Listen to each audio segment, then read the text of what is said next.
Imagine stepping into a nation teetering on the brink, not just facing one crisis, but, well, a perfect storm of immense, almost overwhelming challenges. Yeah, a really tough spot. We're talking about an economic strain so severe it feels like a chokehold, you know? Mhm.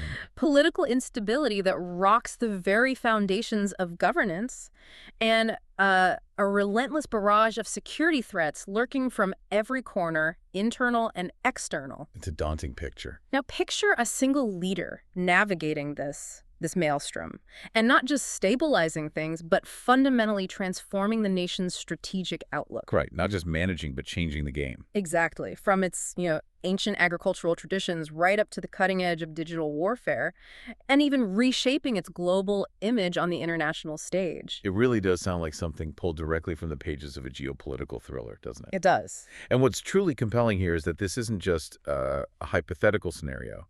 It's a real testament to the kind of transformative leadership we're here to explore today. Yeah.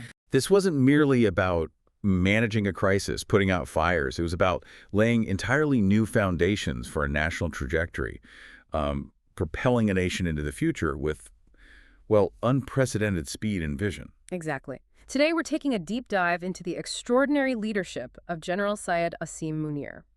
He's a figure our sources describe with a truly compelling and forward-thinking title, the Digital Field Marshal. The Digital Field Marshal, that really captures it. We're going to unpack how his vision hasn't simply tweaked existing policies, minor adjustments, but has fundamentally reshaped Pakistan's understanding of national security and, by extension, its entire path into the future. It's a story of profound and rapid change. And our insights for this deep dive, they come from a particularly illuminating account. We're looking at excerpts from The Generals of Pakistan by Zaheer and Meer. Specifically, we're focusing on the pivotal chapter dedicated to General Syed Asim Munir. Ah, okay. Good source material then. It's Yeah. very detailed. This material provides an incredibly detailed narrative of his tenure as Chief of Army Staff and the far-reaching impact he's had. It's really our primary lens for understanding this transformation. Okay, so our mission today is clear. We want to critically unpack the elements of his transformative leadership. What were the specific, often groundbreaking initiatives he championed? How were they conceptualized? And more importantly, how were they actually operationalized in such a complex environment? Yeah, the how is crucial. And ultimately, what does this era of the digital field marshal truly mean for Pakistan? And frankly, for the broader geopolitical landscape as other nations, well, they grapple with similar challenges too, right? Absolutely. The implications are wider. So get ready, because we're about to connect some surprising and very significant dots. We hope to offer you a shortcut to understanding a crucial chapter in modern nation building. Okay, let's set the scene. Because understanding the starting point, where Pakistan was, makes the subsequent transformation even more remarkable. It really does. Context is everything here. Our sources paint a very stark picture of Pakistan in 2022.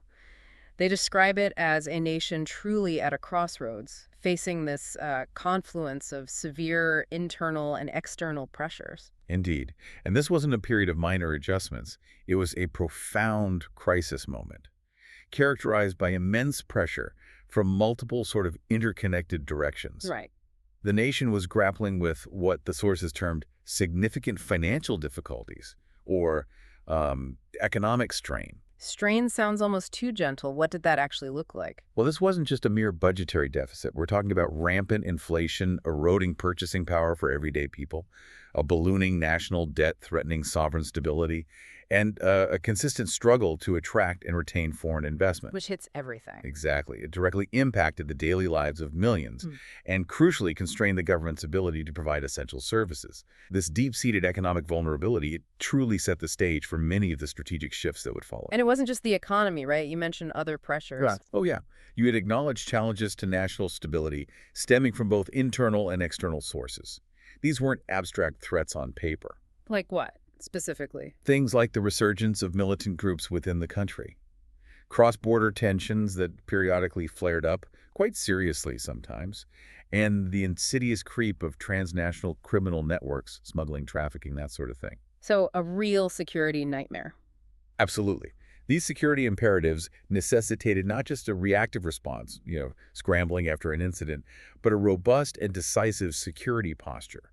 It was a clear indication that business as usual just wasn't an option anymore. The nation needed a comprehensive reevaluation of its defense strategy. And then on top of the economic woes and the security threats. Precisely. Adding another potent layer of complexity was the pervasive political instability of the time. Right, I remember that period. Lots of uncertainty. Exactly. The country was navigating a period of domestic uncertainty, characterized by frequent governmental changes, a lack of consistent policy implementation, and, well, deep-seated partisan divisions. Which makes long-term planning almost impossible. It does. This flux, when combined with the severe economic woes and the persistent security threats, created a perfect storm. Just immense challenges for any leader stepping into power. So for you, our listeners, if you're familiar with nation-building efforts elsewhere. You might recognize parallels here, definitely.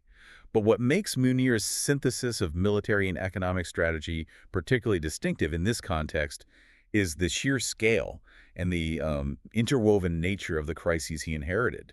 He wasn't walking into a calm environment. He was stepping right into a tempest that demanded an entirely new approach. And it was at this incredibly critical moment amidst all these intertwined crises that General Munir was appointed as Chief of Army Staff, KOAS. Yes, a pivotal appointment. It wasn't just a routine change of command, was it? The sources suggest it was more significant. Much more. His appointment signified the urgent and universal need for robust leadership to navigate these multifaceted crises. The sources really highlight this as a key inflection point, not just for the military, but for the very trajectory of the nation itself. And there was something else the sources mentioned about his rise, not just command. Yes, what's particularly fascinating here, the sources emphasize, is how his rise wasn't just about traditional military command, which is, of course, expected of a COAS. Right. Instead, his appointment also symbolized an urgent call for moral leadership. Moral leadership. That's interesting in a military context. It is. This suggests a new, profound emphasis on ethical governance and integrity, not just within the armed forces, but as a guiding principle for the nation as a whole. It signaled a shift, perhaps, in the very ethos of leadership, where trust and ethical conduct would be seen as vital as strategic prowess. And speaking of unique leadership, let's talk about the man himself. General Munir is presented as a truly distinctive figure, what the sources call a scholar soldier. That's a telling description. And here's where this particular detail stands out as uniquely compelling. An extraordinary detail is that he is a Hafiz al-Quran. Meaning he has memorized the entire Holy Quran. The entire Quran. That's remarkable. What does that signify, according to the sources?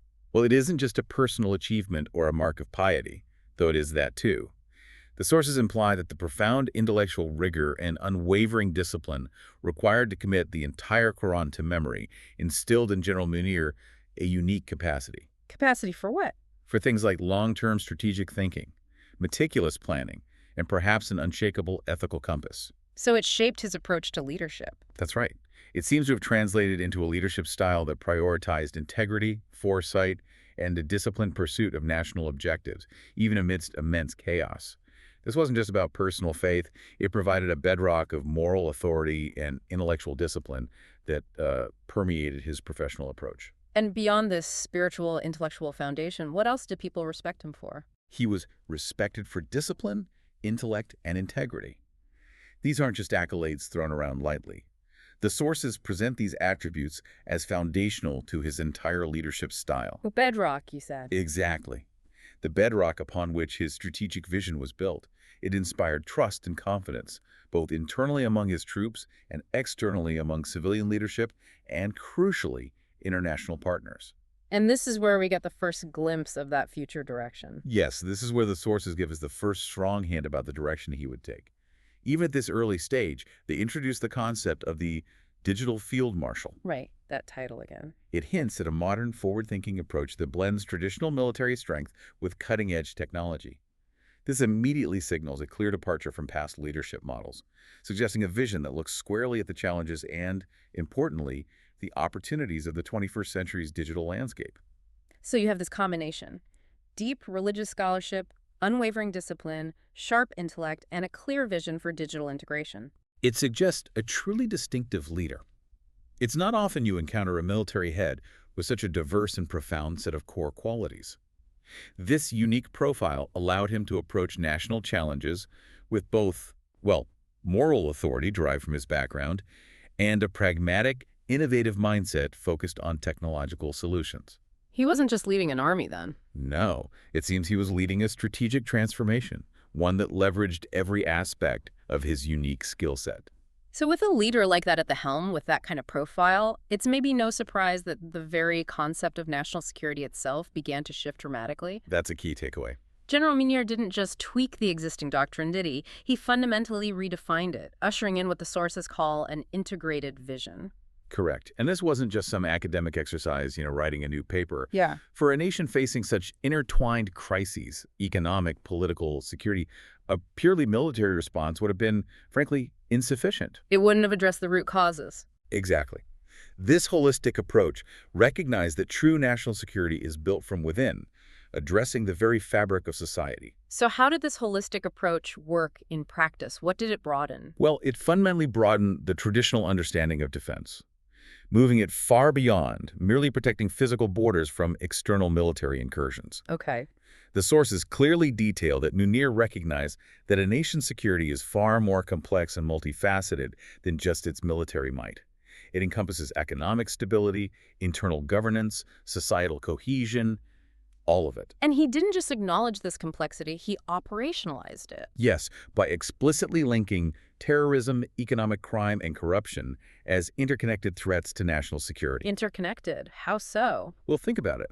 Illicit financial flows, maybe from smuggling or corruption, could directly fund terrorist organizations. Pervasive corruption could cripple economic growth and erode public trust, making a society vulnerable from within. So these issues weren't viewed in isolation anymore. Precisely. They weren't separate problems for separate departments to handle in silos. Instead, they were recognized as parts of a larger systemic challenge to the nation's integrity and stability. It's a profound shift in perspective, recognizing the hidden battlefields within a nation. And this is a truly critical distinction for you, our listeners, to grasp. This expanded doctrine meant that tackling something like corruption or sophisticated financial crime Was considered as much a security imperative as mounting a large-scale counterterrorism operation. Yes. Wow. It reframed the entire discussion, moving internal governance and economic stability squarely into the core domain of national defense. It implies that a nation can be undermined just as effectively, if not more insidiously, from within by these systemic vulnerabilities as it can from a conventional external enemy. That's a powerful idea, defense not just on the borders, but within the very fabric of society. His vision was clear. Defense was not only on borders, but also in markets, courts, and financial systems. That's the quote that sums it up. It signifies a comprehensive internal security strategy, recognizing that vulnerabilities in these areas, like an inefficient judiciary maybe, or unregulated markets, opaque financial systems, can be just as dangerous to national stability as a military incursion. It's a truly modern interpretation of national resilience. And to illustrate this broader scope, the Army's engagement under this new doctrine included specific, often unprecedented actions. Like what? Beyond counterterrorism. Well, while counterterrorism operations were certainly ongoing, as you'd expect, the sources also highlight things like widespread anti-smuggling drives and crackdowns on illicit trade. Why was that a military priority? Because it wasn't just about intercepting contraband, it was about disrupting the financial lifelines of criminal networks, plugging economic leakages that hurt the national treasury, and stabilizing markets. It demonstrates a wide array of activities that extend far beyond conventional warfare, tackling issues that directly impact the nation's economic and social health. And critically, this wasn't the military acting alone, was it? Like some sort of takeover? No, the sources emphasize that the Army worked with institutions to protect Pakistan's integrity. This implies a coordinated national effort. Collaboration. Yes, involving various governmental bodies, judicial systems, economic agencies. Think of intelligence sharing with financial regulatory bodies, maybe joint task forces with law enforcement on economic crimes, or even military logistical support for civilian-led anti-corruption campaigns. So leveraging the military's strengths to help other parts of the state. Exactly. Leveraging the strength, discipline, and organizational capacity of the military to support and reinforce other parts of the state's apparatus. This offers a compelling new lens through which to view national security then, one that acknowledges and actively addresses vulnerabilities within the societal and economic fabric. It really does. It asks you, the listener, to consider how a nation protects itself from within, recognizing that robust internal systems and transparent governance are just as vital as external defenses. It's about building resilience at every level, not just militarily. creating a state that is strong and cohesive from its very core. That seems to be the idea. This profound shift in thinking, this integrated vision, naturally led to concrete action, particularly in the economic sphere. You mentioned the strain back in 2022. Yes, and that was tackled head-on. General Munir's vision recognized economic security as national security. This doctrine found its most powerful and visible expression in the creation of something called the Special Investment Facilitation Council, or SIFC. The SIFC, yes. This is where the integrated vision truly materialized in a groundbreaking way. How so? What was groundbreaking about it? Well, in 2023, under General Munir's direct leadership, the Army co-founded the Special Investment Facilitation Council, SIFC. The direct involvement of the military in economic policy at such a high executive level is a pivotal detail. Co-founded by the Army, that's unusual. It is quite unusual in many contexts. It wasn't just endorsing economic stability from the sidelines, it was actively participating in its creation and oversight, lending its organizational discipline and capacity to what was arguably the most pressing national challenge at the time. And the mission of the SIFC was? Crystal clear, according to the sources, to bring civil and military leadership together for economic revival. Together, so a joint effort. Yes. This wasn't just a suggestion, it was an institutionalized mechanism, seemingly designed to cut through bureaucratic red tape and ensure rapid decision-making. Which can often stall big projects. Exactly. It meant that economic stability became a shared, high-priority goal across different branches of government, ensuring a unified and powerful national effort. The severe economic challenges from 2022 were directly being confronted with this new integrated approach, emphasizing speed and efficiency in attracting and facilitating investment. So this move signifies a concrete operational manifestation of that doctrine, economic security as national security. Absolutely. By bringing the military's discipline, its organizational capacity, and perhaps its perceived stability to the economic table, it directly linked a robust economy to national defense. Sending a signal. A powerful signal, yes, both domestically and internationally.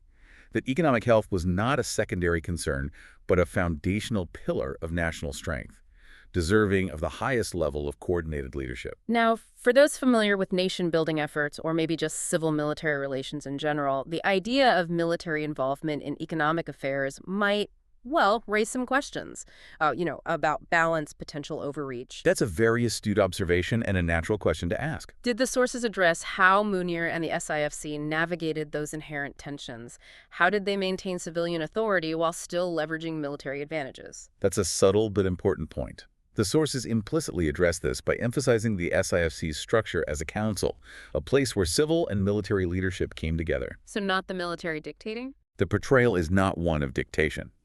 It wasn't presented as the military managing economic policy directly, but rather contributing its unique strength. Things like a decisive command structure, perhaps, a culture of rapid execution, and an ability to ensure security for large-scale projects to facilitate civilian-led economic initiatives. To facilitate. Okay. Yeah, the Army's role, as presented in these excerpts, seems primarily focused on ensuring transparency, cutting through bureaucratic paralysis that often plagues big projects, deterring corruption, and providing an overarching guarantee of stability for investors. Rather than running the businesses themselves. Exactly, rather than directly managing enterprises.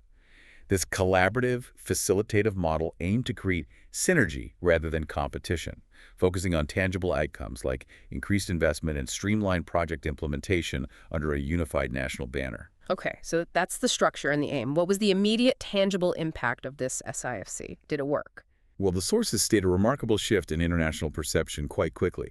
Quote, "Foreign investors, Gulf partners, and allies saw Pakistan not as unstable, but as a land of opportunities." That's a significant shift in narrative. A huge shift. This change in global perception is presented as a crucial indicator of the SIFC's early success. It demonstrates how a coordinated national effort, backed by institutional weight, can rapidly reshape international confidence. And the mention of specific partners, Gulf partners and allies. Yes, that explicit mention highlights a strategic focus. It wasn't a scattergun approach, just hoping anyone would invest.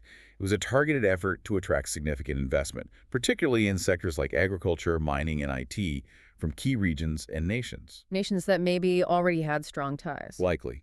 These partners, who might have been hesitant previously due to political instability or security concerns, were perhaps reassured by the military's institutional backing and the SISC's commitment to creating a stable and efficient investment environment.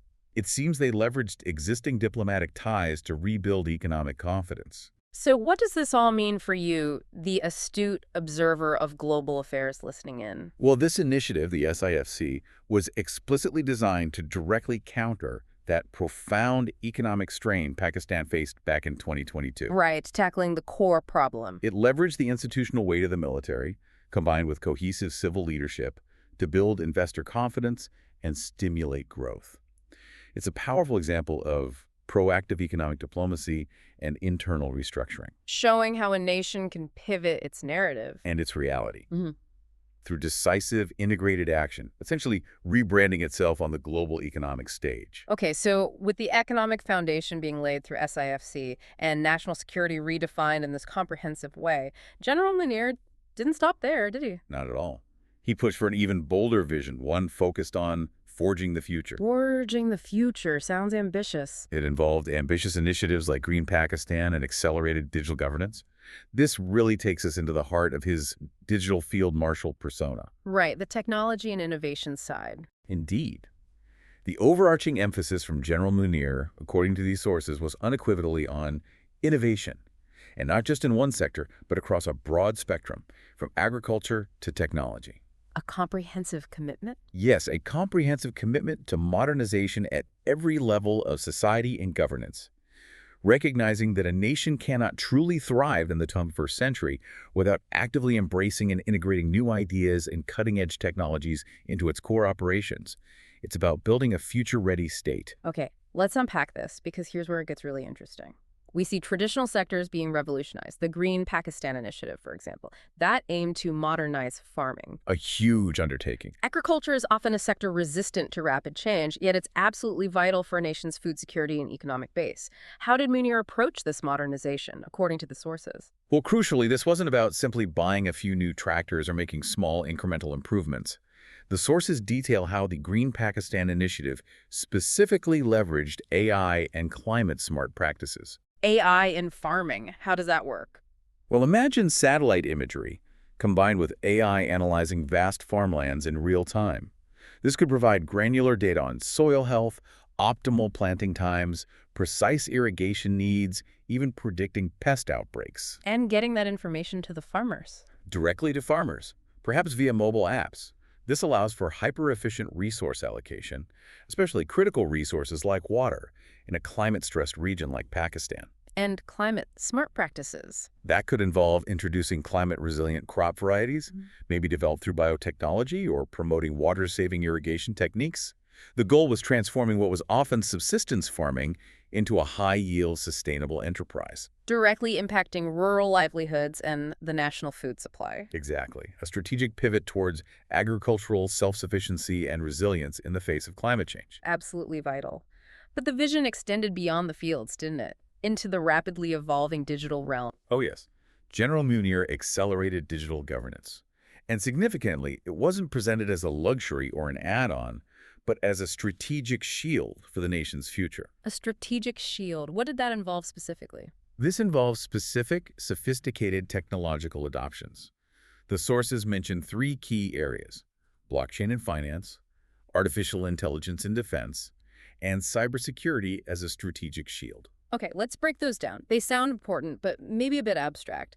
Blockchain in finance. Right.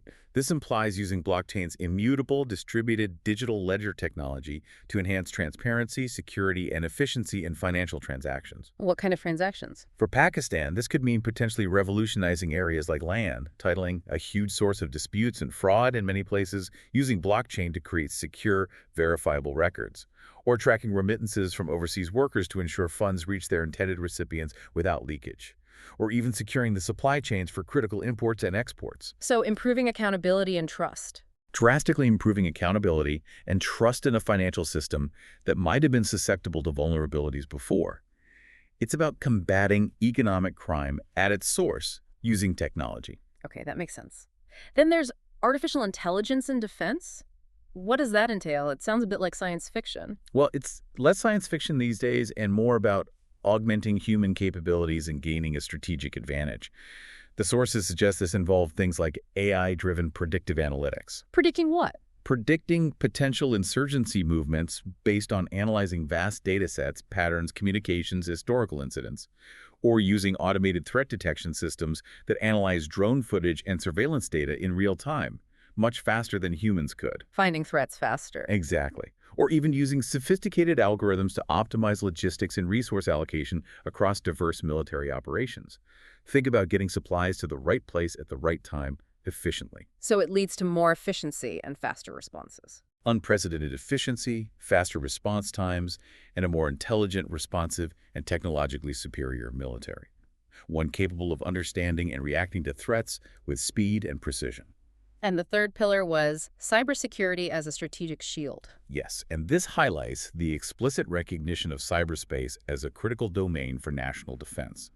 Just as important as land, sea, and air. Which is crucial now. Absolutely. It signaled the urgent need for robust protection against a whole myriad of digital threats, state-sponsored hacking, industrial espionage, cyber terrorism, disinformation campaigns. The list goes on. So protecting critical infrastructure. Protecting critical national infrastructure, power grids, financial systems, communication networks, protecting sensitive national secrets, and ensuring the integrity of the digital fabric of the nation became paramount. It's about protecting the new battlefield of the information age from all angles. These initiatives, Green Pakistan, blockchain, AI, cybersecurity, they sound like more than just incremental upgrades. Much more. The sources describe them as a profound transformation, actively preparing Pakistan for the future and strategically positioning it in the global digital landscape. It's a proactive, holistic approach. Yes, an approach to national development that sees technology not just as a tool, but as a fundamental pillar of national strength and resilience. So for you, the listener, what does this picture paint? It shows a nation actively embracing the future, securing its digital infrastructure, leveraging technology to gain a strategic edge in the 21st century. It's about investing in the future not just to keep pace, but maybe even to lead in certain areas. This kind of forward-thinking strategy, it really redefines what it means to be a resilient and influential nation in our interconnected world. It really does.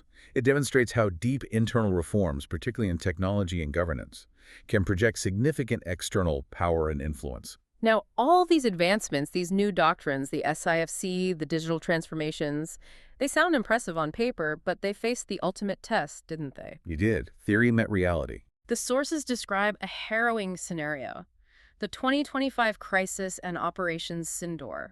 This wasn't just a localized incident, it was a crucible for Munir's entire vision. And what's truly fascinating here, from the perspective of our deep dive, is seeing how those theoretical advancements in digital and modern warfare were put into practice under immense real-world pressure. When did this happen? According to the sources, in May 2025, tensions with India erupted into conflict. Erupted into actual conflict. Yes, this wasn't just a border skirmish. It served as a real-world crucible for Munir's new doctrines and the nation's preparedness.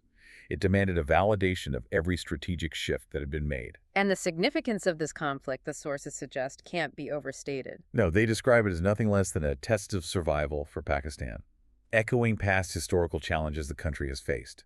It was a moment where all the investments, all the strategic shifts, all the focus on modernization were put on the line with the world watching. But there is a crucial difference this time. A very crucial difference. The sources explicitly state, but this was not 1965 nor 1971. Referencing previous major conflicts with India. Exactly. This immediately sets a new context for understanding the conflict. It's a clear signal that the rules of engagement, the nature of the battlefield, and the capabilities involved were fundamentally different from those historical conflicts. It marked a definitive departure from conventional warfare as previously understood between the two nations. So what defined this new era of warfare? This was, quote, the age of drones, cyber warfare, and precision strikes. Drones, cyber, precision. Yes, this implies a profound shift towards technologically advanced, information-driven combat. Gone were the days, perhaps, of mass infantry charges or large-scale tank battles dominating the narrative.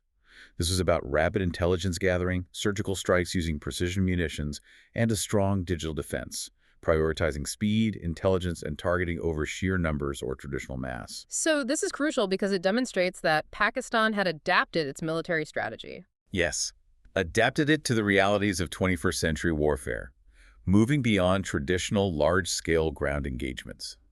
The battlefield had evolved, and under General Munir's vision, Pakistan's military had seemingly evolved with it, focusing on asymmetric advantages and technological superiority.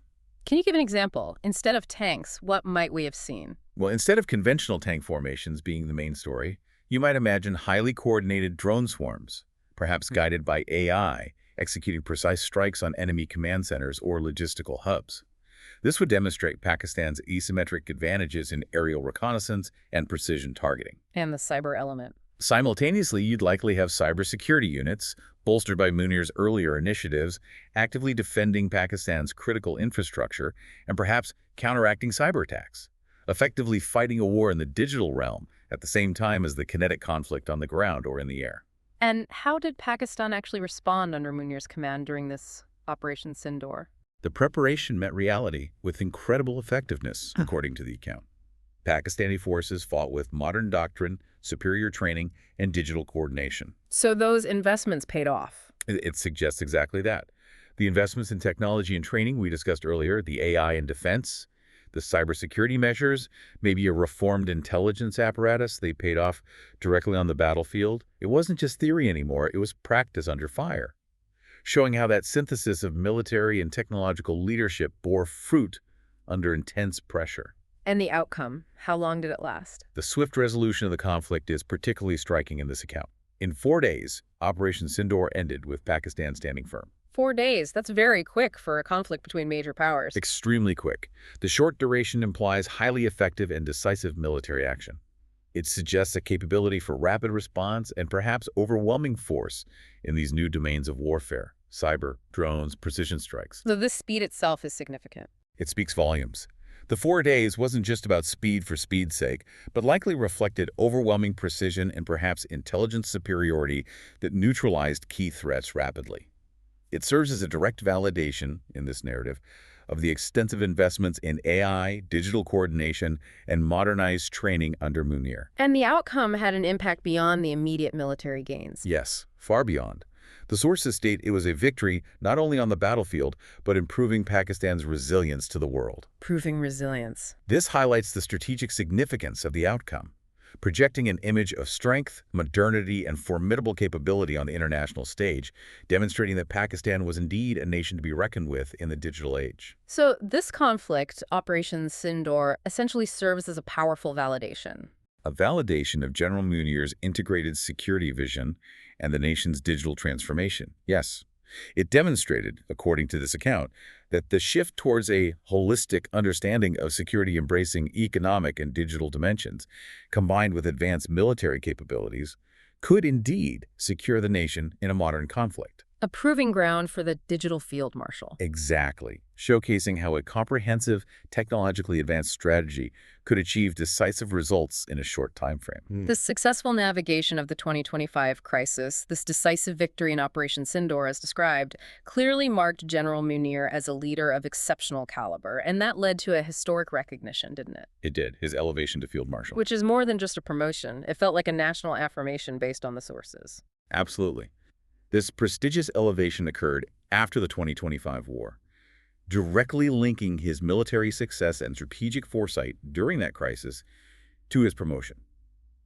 It wasn't merely a ceremonial nod. It was presented as a direct testament to his profound impact during a critical national emergency, solidifying his legacy as a wartime leader who brought victory through modern means. And the historical context here is incredibly significant, right? It's not a common rank in Pakistan. Extremely rare. Syed Asim Munir became the second in Pakistan's history after Ayub Khan to achieve this rank. Only the second ever. Yes. This underscores the rarity and monumental significance of the honor. It places him in an elite, almost legendary category of military leaders within Pakistan's history, marking him as a pivotal figure. And the significance of the elevation itself, it wasn't just about the battlefield win. No, it seems to recognize not just military prowess on the battlefield, but also strategic foresight and that broader nation-building impact we've been discussing. It acknowledges that his leadership transcended traditional military command, encompassing a wider vision for the country's resilience and future. A recognition of a truly transformative figure. Someone who understood that national strength in the 21st century required more than just tanks and troops. But his role, even as field marshal, the sources highlight, was profoundly different. He wasn't just a traditional military figure. Exactly. He was not only a battlefield commander, he was a blockchain statesman.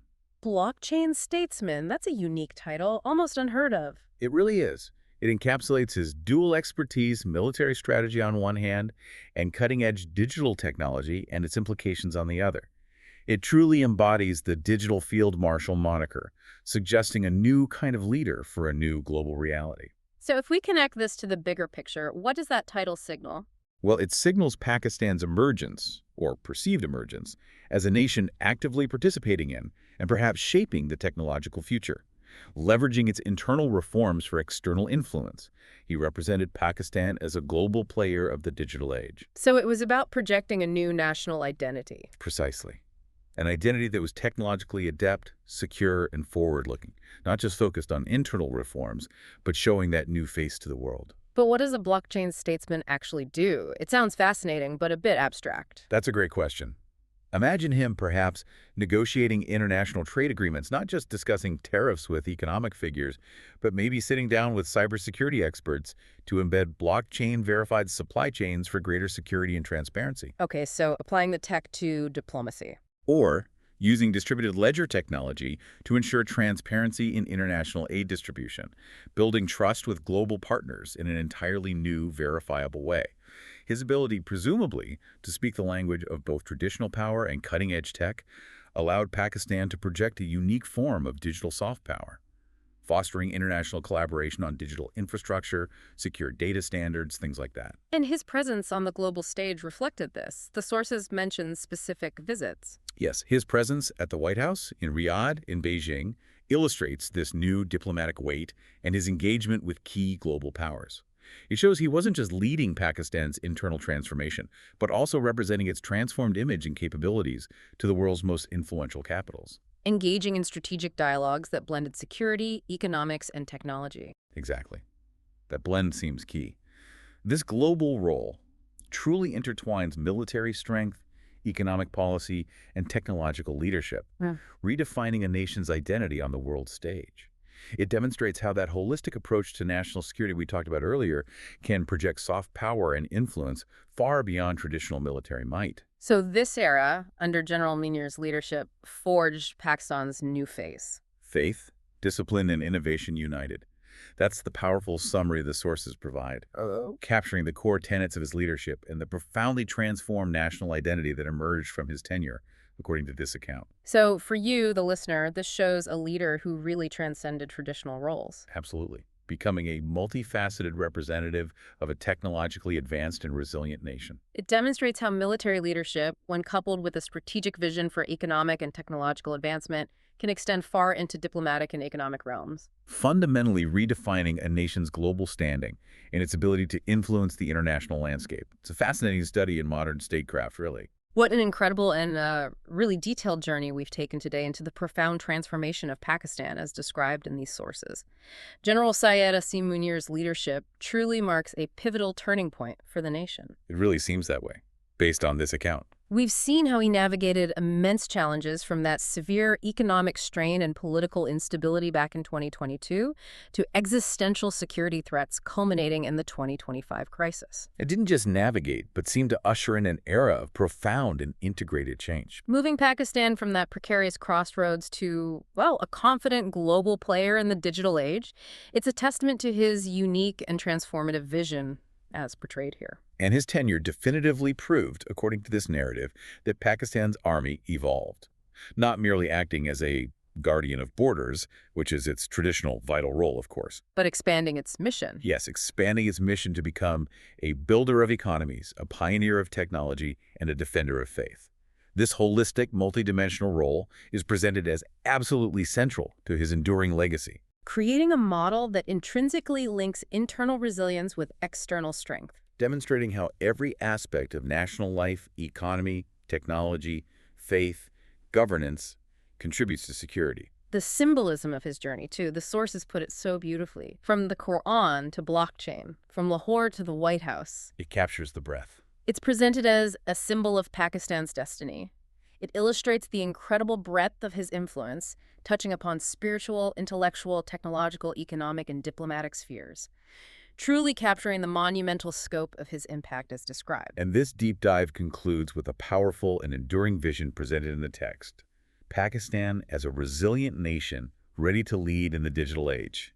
That's positioned as the outcome. Yes, not just a hopeful statement, but the direct, tangible outcome and the lasting legacy of the Digital Field Marshal. A legacy built on foresight, discipline, and relentless innovation. So let's leave our listeners with a final thought. What does this all mean for you, and perhaps for the world at large? How might other nations maybe grappling with similar pressures, economic stress, security threats, the relentless march of technological change? Which many are. How might they draw practical lessons from Pakistan's multifaceted strategy under General Munir, as outlined in these sources? It's a crucial question. Consider how the deliberate, integrated leadership spanning military, economic, and technological domains might redefine national resilience and global influence in the coming decades. Is this a new model for statecraft? Perhaps. It's a truly provocative thought to consider, as we witness the emergence of potentially new models of leadership and national strategy in our rapidly evolving interconnected world. Something to definitely mull over.